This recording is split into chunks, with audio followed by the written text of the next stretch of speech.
What in terms of real estate, when you're talking to your clients, when you talk to them about what does your future look like, what kind of response do you get these days?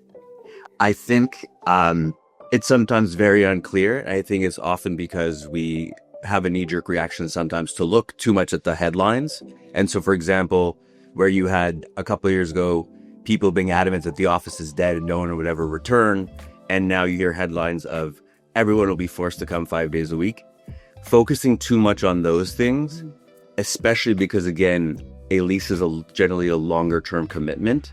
It's really about, to your point, thinking about, regardless of what's happening outside and in what situations would you, as life pivots, as the world changes, as the availability of employees changes. So, for example, you could have a good job market, you could have a bad job market, you have good economy, you could have bad economy.